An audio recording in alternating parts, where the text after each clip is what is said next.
Hello again, everyone. This is my report for Module 7, and first I'm going to give you a quick recap.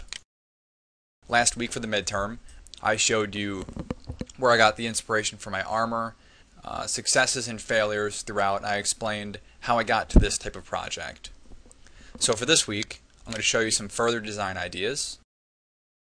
Here we have a Chaos Space Marine. These guys really stuck out in my mind because while they're covered in futuristic armor, they're also always covered in spikes and religious symbols. Here, I think I showed this last week, is the typical Space Marine. His armor is very clean, and I could do tons of modification to this with my ideas from this as a base. And here we have an incredibly complex character. He has tons of pieces. If I could achieve something like this, I would be more than pleased. So the engine limitations, I'm going to have to keep my character below 20,000 polygons to keep a high frame rate during third-person gameplay. This week I gave my character a bit more personality, and I gave him a bit of a backstory. My character just had a really generic face, so I started looking around for some marine style faces, some strong jaws, large brows, and I thought of the movie Small Soldiers and the main character from that. I used him as a basis for my character. He's got very defined features and a very strong jaw, but I wanted to give my character a bit more personality.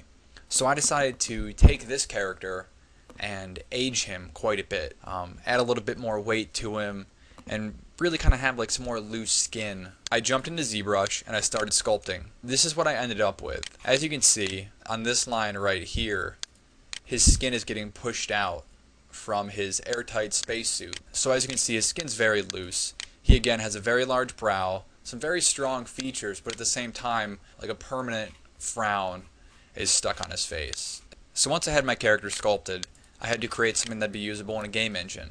So using TopoGun, a program which I spoke about last week, I drew a wireframe directly on top of this high-resolution model. And as you can see, it has a much lower poly count than this incredibly high-resolution sculpt does. This was created pretty easily. It took me about 45 minutes. And then once I had this low-resolution mesh, I was able to mirror it and then import it back into ZBrush for further work. So here we have the Marine. A lot like last week, a few changes, a little bit more detail. But now we have this very aged Marine mesh which I created. Here you can see the spacesuit pushing out his neck and squeezing it in. So now I can further detail him and then be able to pull the normal maps and texture maps off of that. So that's how I gave my character personality, and that's my workflow about creating a low poly mesh out of a high resolution sculpt. And that's the same process that I'll use for the rest of the course.